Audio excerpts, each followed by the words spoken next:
Okay, we're going to start out this video here a little bit different. The poor old Pulsar man is right again. I forgot to video most of my kills, and that means Trussell didn't do his job because Trussell didn't remind me to do it.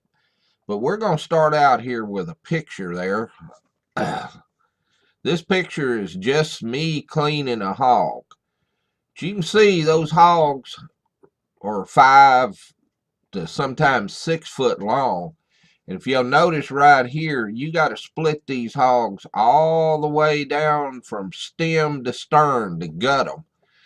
And if you're going to eat this hog or you're going to take it to the dog food factory over in Hubbard, whatever you're going to do with it, you need to go ahead and gut it, and you need to do it pretty quickly, especially in the summertime, to get that meat cooled off. So to do that, you have to have a knife. And currently, this is what I'm using here. This is a Knives of Alaska. This is a D2.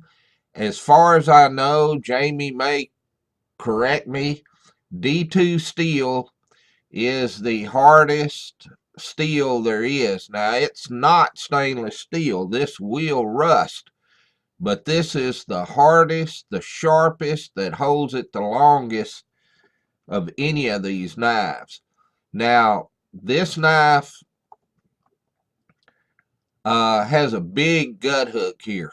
If you'll notice, this gut hook is pretty wide, and that is for the hogs. Now, I'll tell you straight up that you cannot just hook that gut hook on in and open them up. It don't work like that. I've actually had hogs where I have stabbed into the chest cavity right below the ribs from the tip all the way here to the hilt of this knife, which is at least 4 inches.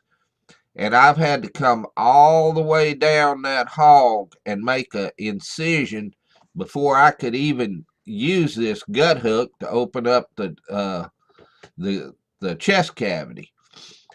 Well, but this gut hook is very, very useful. I use it almost on every hog, but knowing that you have to cut from the inside out, and if you do 6, 10 hogs a night, these knives start to get dull after cutting that much. So I've been talking with Jamie Herring. He's a local Riesel resident for Lake Creek Forge, and at this time he's making me a new knife here. He's going to do away with this finger groove right here. That's, to me, is kind of useless. He's going to make my guard a little bigger, and he's going to make my blade a little longer and a little bit more pointed, and he's going to put some nice pretty white handles on there that have no checkering. If you can see, this checkering here holds the blood. You can't get it out. I told him, I said, I want it pretty white and slick. He's also, this has got checkering on top of the blade over here. And another thing I told him, I said, I don't want that checkering there. It just holds blood, makes it hard to get out. And he's going to hollow ground it all the way up here. So this blade is going to be thinner, a little easier to sharpen. Like I said, when you do 8, 10 hogs at a time, that is really a lot on a knife. So you have to have a good knife. Now, Knives of Alaska, I've had good luck with them.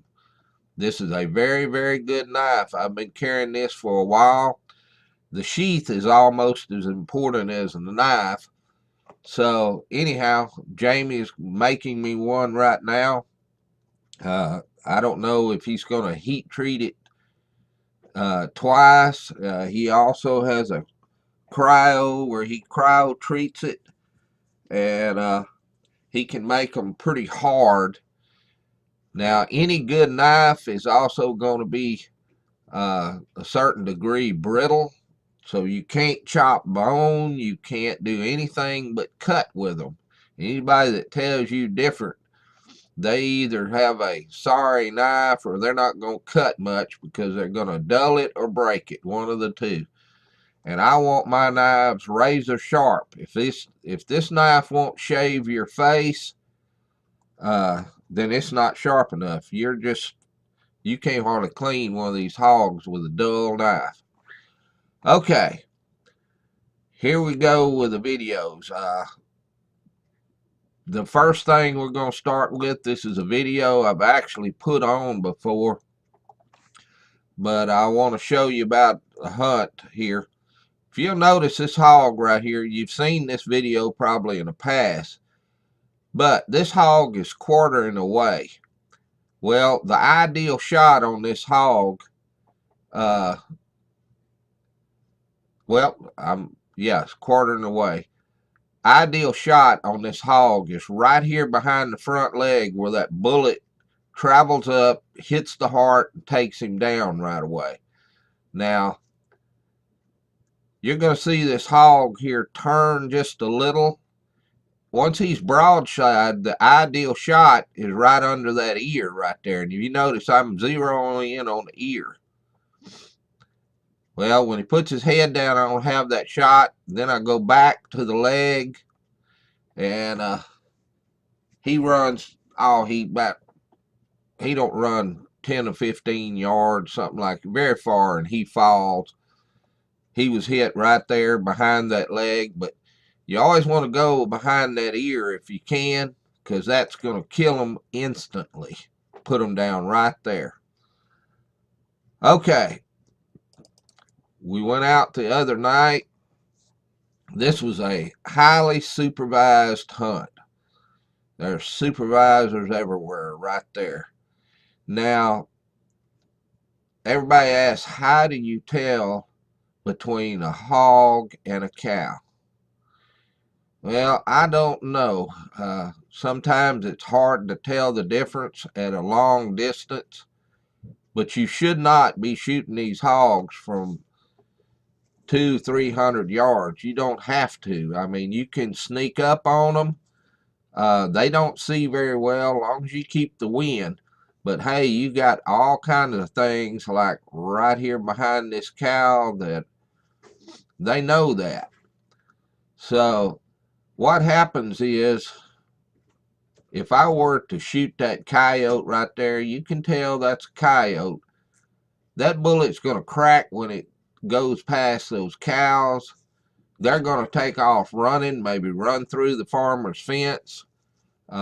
We're at the point now where we've got a lot of landowners that are calling us, asking us to come hunt. And you don't get treatment like that if you're running the cattle through the fence by shooting right in the middle of them and all that. I do have a suppressor, but the suppressor still cracks. Not the suppressor, but the bullet itself. Any bullet that's above about 1,200 feet per second, it's going to break the sound barrier and have a pretty loud crack, and it's going to scare these animals. So you have to be careful around the cattle. And I think it's real easy to tell what's a cow and what's not. I mean, how could you not tell? Now, at a distance, yeah, sometimes it can be challenging, but you don't need to be shooting from that distance anyhow. If there's any kind of doubt what you got, get down and go see what it is. I mean, sneak up there. Keep the wind in your favor. Go sneak up and see what you're really going to be shooting at. Okay. We were standing out there, and I looked at Trussell, and he was talking, not paying attention, and I said, here they come. And as you can tell, there's hogs. Now, Trestle almost ruined this hunt, or this stalk. As it is, there's an electric fence right over there. We decided to climb under it, and he asked me, there you can see that electric fence, and he asked me, he says, what happens if that fence gets me? I said, well, I don't know about you, but I'm gonna crap my britches going home. And he started giggling, and the thought of both of us climbing under that fence was kind of funny anyhow, but we made it under, and we're looking at the hogs here. They're coming out, and we don't put where our landowners are because everybody will worm them to death. They're actually coming out of the brush there. You can definitely tell they're hogs, and we're a quarter of a mile away from these, probably, at least, and you can still tell they're hogs. There's the lead sow right there. I mean, that lead sow is always going to be out in the front, and that's the one you want to kill first, because if you kill her, the others are so used to following her that they will actually sometimes not even run. They don't know what to do. They're not used to things. That lead sow is always going to be big too. Actually, she got a buddy out there. Those hogs just kept coming out, and I paused it. You can't tell it, but I put it on pause. Okay, evidently we climbed underneath the fence. Boom. Hog is down.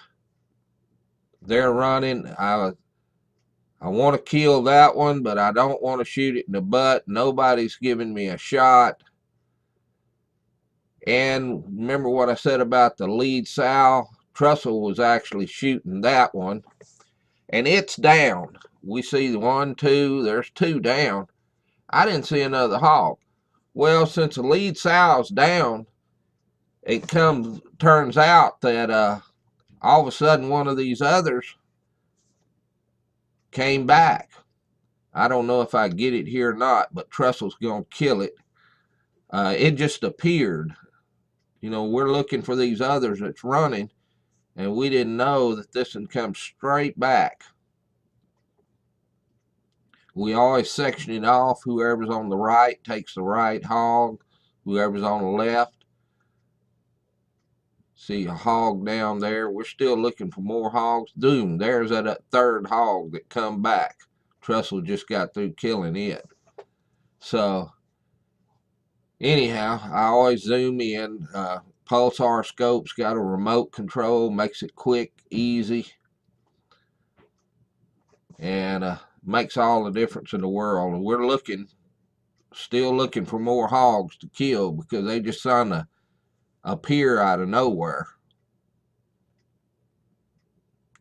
If you notice, I shot that one right behind the ear. It never wiggled, went straight down. And which brings me to another subject here. As it turns out, you know, I'm kind of like Trussell. We have a little bit of ammunition, and I happened to found an ammo can with about 400 or 500 rounds of 308 125 grain.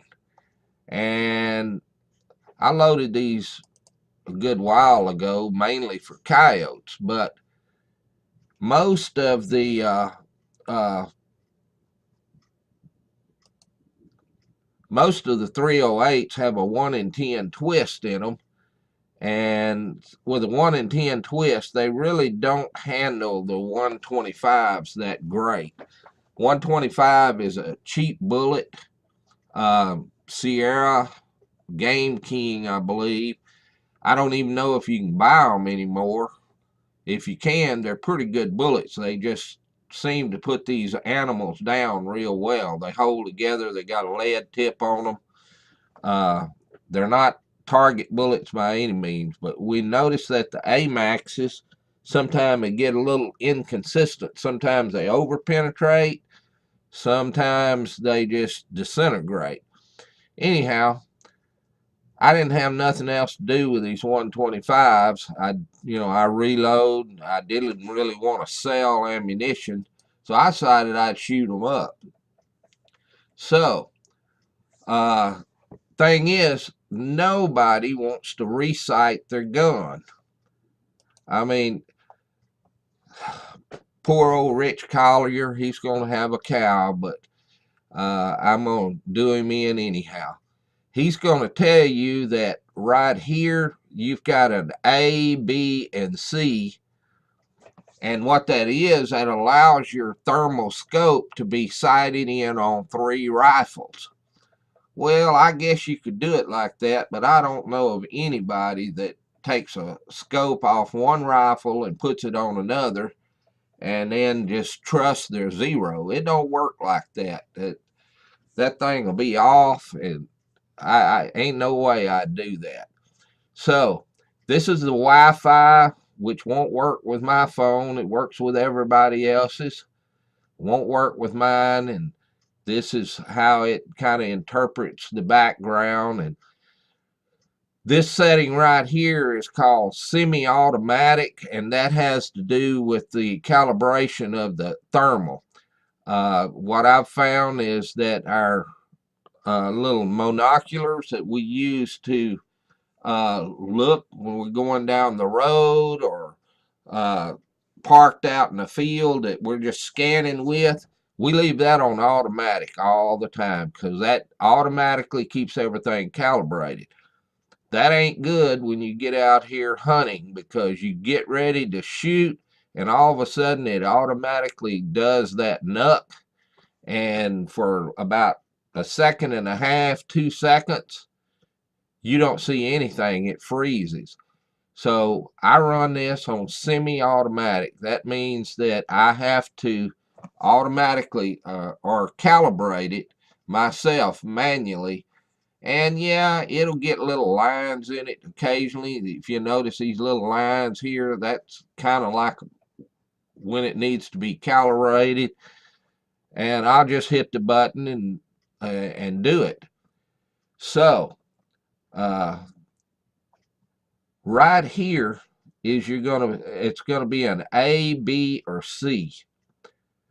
Now what that is really good for is to use different ammunition in your rifle. Now I sighted in for 168 grain Hornady AMAX, and that is my A setting. Now if I'm out and I run out of bullets or whatever, and I need to go back to the 168, all I have to do is change this setting to A, and I'm automatically sighted in for that AMAX.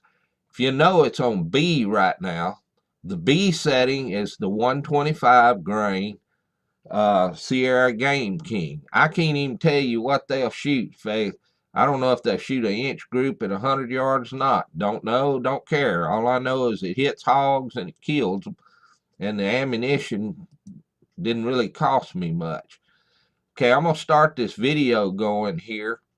Right there, that is how you sight in. Your distance, 100, and that's your zero. You can also set that to different ranges.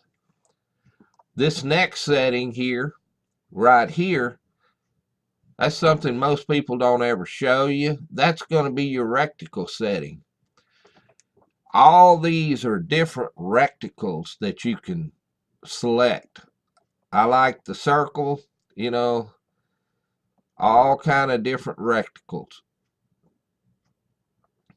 And there's a lot of different reticles. Everybody has their own preference. My son likes that one. That's nothing but a dot. But I like that one. And then, if I can't get that one, then I like to come up here. This one right here is real popular. I kind of like that myself, but my problem is I tend to shoot underneath things with that one.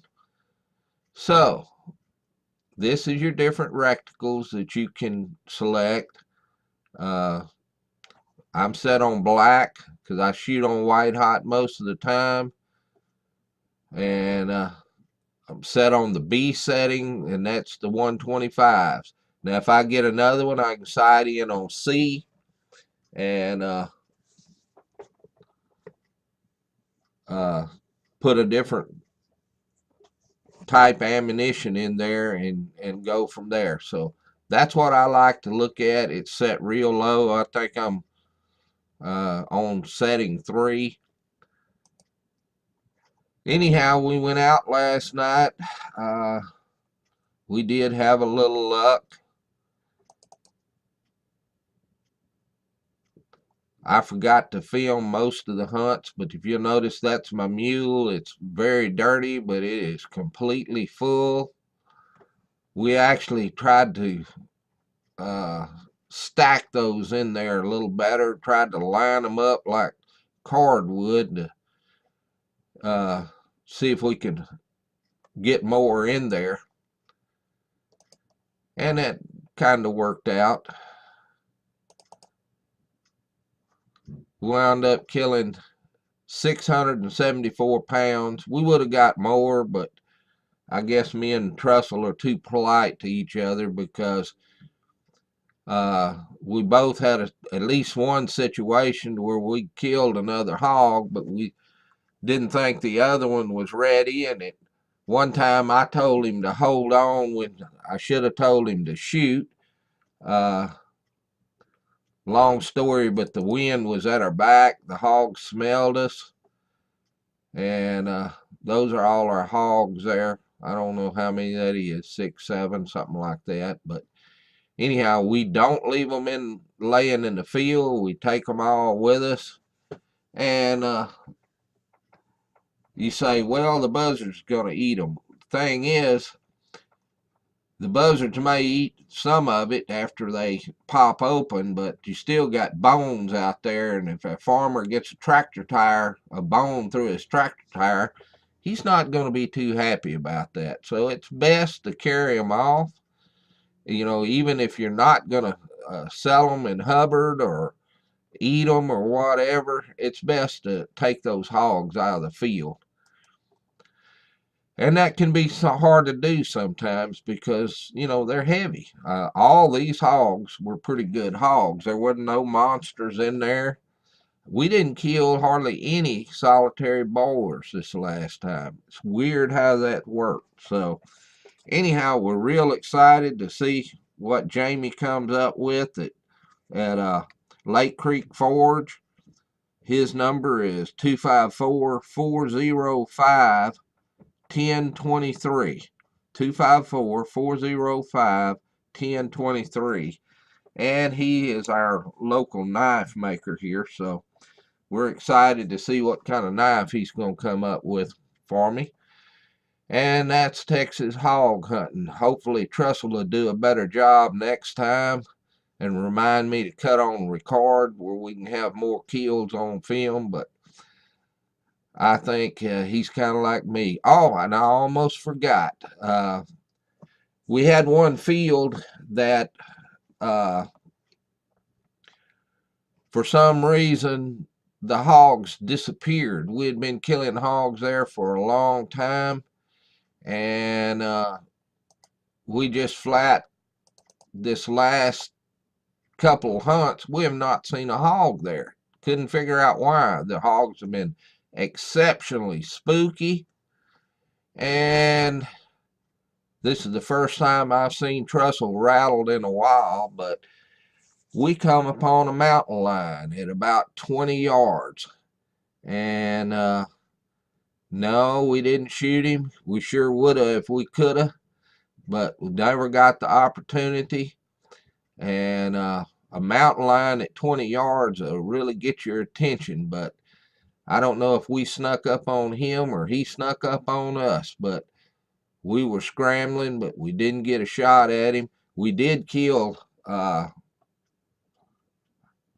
least one hog out in the field, and I guess these hogs were coming out and trying to hide from him because They went out in the middle of an open field and bedded down, and right at a crossing where we normally see the hogs, that's where that mountain lion was.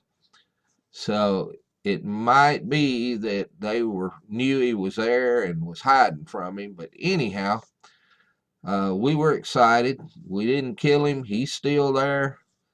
But that might be why we hadn't been seeing hogs in this one field. So anyhow, Texas hog hunting, running around in the middle of the night.